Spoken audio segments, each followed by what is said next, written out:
Hello, dear listeners. On a quiet afternoon, as golden sunlight streams through a simple wooden window, I want to share with you a story about a young man with no diploma, no capital, and no one believing in him from the start, who built a famous furniture brand with nothing but scraps of wood, determination, and calloused hands. In a small countryside village in Binding province, where birdsong mingles with the sound of chiseling wood at dawn, there was a boy named Lamb. He was the youngest son in a family of carpenters, spanning 3 generations. His father was a skilled craftsman, a man who spent his whole life with wood and rusty nails, yet never once stepped outside their tiny backyard workshop. Lamb's childhood didn't involve superheroes or smartphones, just the scent of fresh-cut wood and the creak of old tools.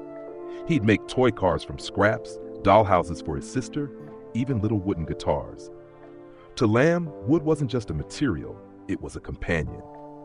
But school? That was a different story. Lamb struggled. He couldn't keep up with his classmates. By 9th grade, he dropped out. People shook their heads, saying, "That boy will end up a laborer like his father, nothing more." What they didn't know was, Lamb hadn't stopped learning. He had just chosen a different way to learn. No degree, no classroom. Lamb learned the craft from his father and the world from the internet. By day, he helped make tables and chairs. By night, he borrowed his cousin's old phone and dove into YouTube, searching Scandinavian furniture, woodworking tutorials, minimalist interior design. He copied down notes by hand, learned how to use SketchUp, even though his aging computer took an hour just to render a single chair. Soon, Lamb's furniture looked different.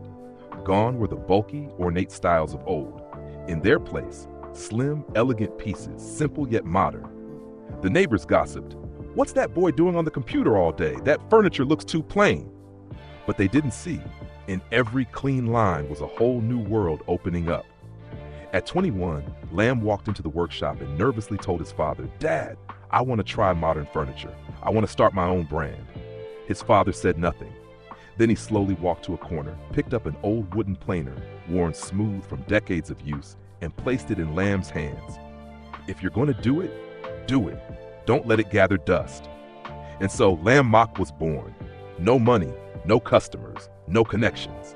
Lamb built a free website, took product photos himself using a phone, wrote the content, posted everything on Facebook and Zalo. His first design was a simple Nordic-style chair, clean, light, compact. He gave it away to a small café to use. A week later, the café owner called, "Give me 5 more. Customers keep asking about that chair." A spark had flickered into flame, right there in the dusty old workshop. One day, a popular home decor influencer posted a photo of her reading nook with Lamb's chair in the shot. The caption read, "My cozy corner, chair by Lamb Mock." No one expected it, but that single line made Lamb's Facebook explode. Messages poured in, questions, compliments, orders. Even the simple website he built was overwhelmed. Lamb didn't know whether to laugh or cry. His hands shook, but his heart burned bright. But success isn't always sweet. One big order from Hanoi, 20 dining sets, was returned. The wood had warped due to poor treatment. Lamb lost nearly 20 million VND, almost a year's savings. Friends whispered, "You don't even have a degree. How are you going to run a business? Just be a carpenter." That night, Lamb sat alone in the workshop, staring at the rejected chairs. He wrote a long, heartfelt post online, explaining the mistake, taking full responsibility, and promising to learn from it. The post went viral. People didn't criticize him. They admired him. Because Lamb didn't shift the blame. He owned it, like a true craftsman. From that stumble, Lamb changed everything. He studied how to choose wood by season, learned professional techniques for finishing, treating, and packaging. He joined interior design forums, absorbed everything he could. From a self-taught learner, Lamb became a teacher for the younger workers in his workshop. He didn't hoard knowledge, didn't brag. He just kept saying, "Making beautiful things isn't hard. The hard part is putting sincerity into every grain of wood."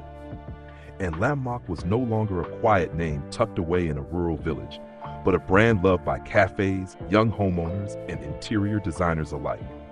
In 2023, a dining set designed by Lamb named Senda Succulent was selected to be displayed at a furniture design expo in Thailand. It was Lamb's first time flying, first time speaking English in public, a language he learned entirely from mobile apps. He smiled nervously and said, "I never went to college.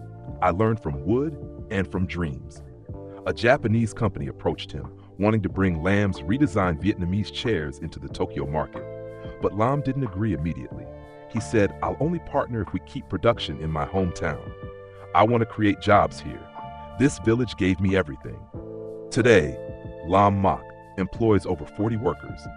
But Lam still wears an old t-shirt, walks in flip-flops, and opens the workshop himself each morning. He also runs a free training program for unemployed youth, school dropouts, and anyone who wants to learn the craft. He doesn't lecture. He simply hands them a chisel and says, "Go ahead, make something, mess it up, learn from that. Don't worry about not being like others." Once a shy student asked him, "Do you have a university degree?" Lam chuckled and shook his head. "No, but I do have the first desk I ever made, the one a customer returned, and I didn't quit after that." Dear friends, maybe someone once told you that you're like bad wood. No good, useless, but even warped wood, if treated carefully and lovingly, can become something priceless. Just like Lam, a boy with no diploma, no title, who inherited nothing but an old planer and a stubborn heart. His story isn't just about making furniture, it's about this message. No diploma doesn't mean no future. No capital doesn't mean no dream. And most importantly, no one else gets to define your worth except you. So, my friend, are you holding on to a dream? Have you ever been rejected? If so, remember, you don't need a university gate to learn something meaningful. Sometimes all it takes is a scrap of wood and a brave heart to build a whole life. This is Radio of Inspiration, where small stories light up big hope. See you again in the next story.